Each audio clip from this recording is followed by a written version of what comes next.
There we go. I think you can hear me now, correct? We have you. Yep.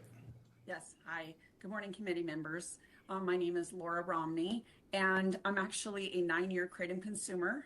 And I am also the president of International Plant and Herbal Alliance, which is a 501c3 that really focuses on educating communities throughout the United States, various cities and states. Actually, I was even able to educate Ray, North Dakota, which was pretty exciting a couple of weeks ago. But the reason why I'm here is because I really want to echo a lot of the things that were stated, especially about pain control. Let me tell you quickly about my story. I have been a chronic pain patient for 14 years. I have a condition called trigeminal neuralgia, which is a severe facial nerve disease, often nicknamed the suicide disease. I've been through the gamut. Brain surgery, a stimulator implanted in my face, over 30 pharmaceuticals, and I was finally ended up on opioids, prescribed opioids, but a very low dose. I was just desperate because the pain was still so severe. And a trusted friend of mine suggested Kratom, and I thought, well, let's give it a shot. And my life changed that day. That was 9 years ago, and I quickly was able to discontinue all opioids and all other medications. Actually, I'm only taking Kratom for pain relief. It is not a complete cure. I still have really bad days, and I still deal with pain every day, but it absolutely has saved my life, and I'm not alone. There are a lot of individuals out there just like me that will be absolutely abandoned. Like the first gentleman said, people just cannot access pain medication anymore. It's just a real problem, and it's so difficult for us as pain patients, even those with anxiety and issues of PTSD, sit back and see governments making these critical decisions that impact our lives, and they just don't understand what it really does. A lot of times we're just too sick to show up at a hearing. We don't know about it. And, I really stand up for people like me who really do depend on the natural leaf. I've never taken 7-OH, nor will I ever take 7-OH. I absolutely advocate only for natural leaf Kratom. And the push we have is regulation. That is the key. It does not need to be the Wild West. Actually, I absolutely do not want that. I want everything that's in regulation. I want an age gate, 21 and up. Make sure the packaging has, no attractive to children. It's sold behind the counter to adults only. Make sure it's laboratory tested. So that way people can know that what they're taking has not, doesn't have heavy metals and things like that.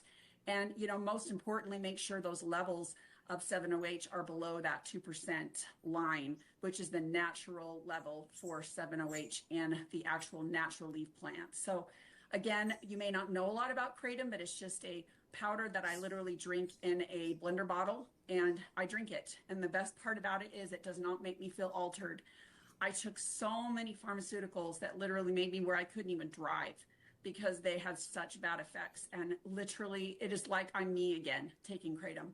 So that's why it's been an absolute miracle for me. If you noticed, a few years ago, no one even knew what Kratom was. No one even heard about it. A few people did here and there, but where this started coming, all the discussions about the deaths and the poison control and all the problems were right when 7-OH was introduced into the market. There were thousands of people all across the country that were taking Kratom natural leaf with really very few problems. And now 7-OH hits the market and it blows up.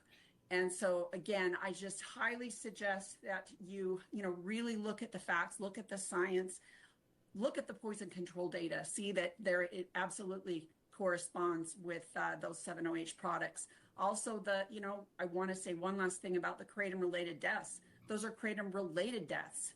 That means that was a small substance. You could say there's a Benadryl-related death. There is a Tylenol-related death. All those products may show up in the blood, but in most of the cases, they include things like fentanyl, which is, as you know, is a very lethal product. So again, I just want to plead with you to remember my face and remember the faces of the pain patients out there who will be impacted by a natural Kratom leaf ban. And I really appreciate your time and attention, and I'm open for any questions. Questions from the committee. Representative Porter. Thank you, Chairman Heinert. So I guess my question kind of stems off of some of the things you said about laboratory testing and making sure that levels of 7OH are below 2%. And how do we as a state put that kind of a regulatory framework in place, and who pays for it? Yeah, so my suggestion is to do a product registration, because there is a thing called a certificate of analysis that every product that is sold has to have, or they should have. And so that shows that all of the levels have been tested. It shows actually what's in the product, so that you understand that that's what is actually in the product is what is on the label. And so if you were to actually, create some system where you had product registration fees and things to try to kind of pay for some of that, the great thing is once the individual who is the vendor or the retailer has proven, hey, this is what I want to sell, you see the COA and say, yes, this is a safe product.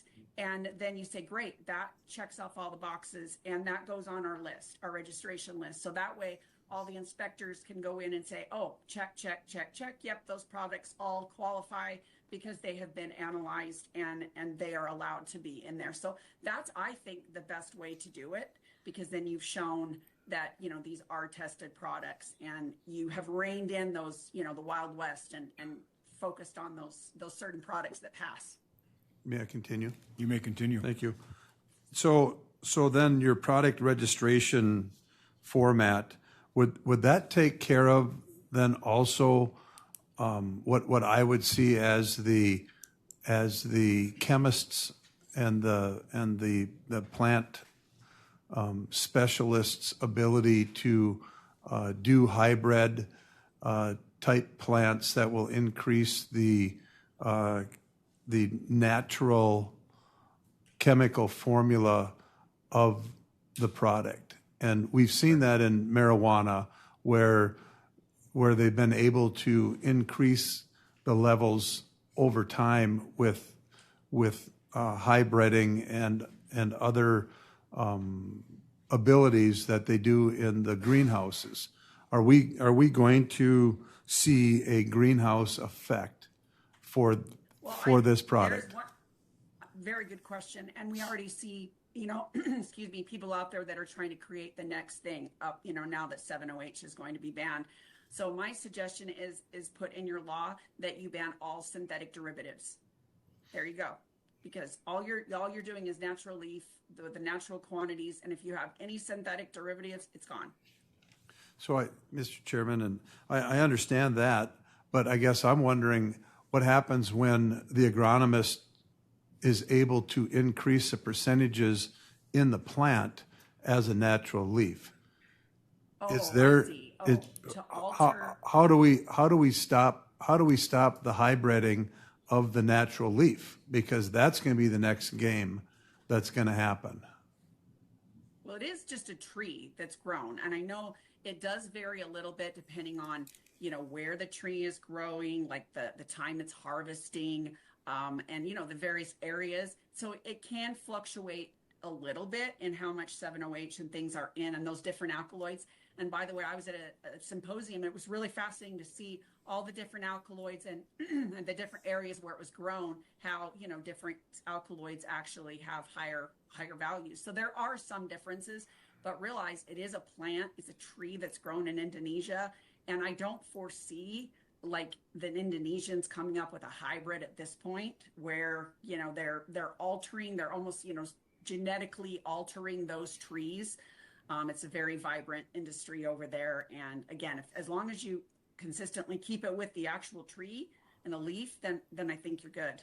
But that's a good question. I mean, who knows what the future is going to bring, but I don't see that. I see more of the chemical lab. I see the lab altered things. So them, again, taking a synthetic derivative and creating a mess. And so again, make sure you have that synthetic derivative and absolutely require those COAs. Then you can get rid of any products that don't pass muster. Mr. Chairman, and You may continue. just one last little question. Sure. Just to your knowledge then, is there any kratom plants or trees that you know of that are being grown or harvested out of a greenhouse type setting?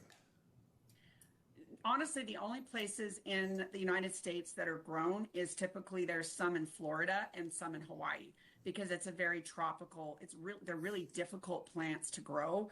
So no, it's not something, gosh, I certainly would kill it, but there's not very many people that could actually grow that. But you know, in a sense, you probably could. They're large trees as well. They're very large trees. And so it would be a little bit tricky to be able to grow it, but I'm sure a very skilled greenhouse person may be able to do it, but that's not going to be, you know, definitely not in North Dakota. Let's put it that way. Further questions? Seeing none, thank you. Thank you. Appreciate your time.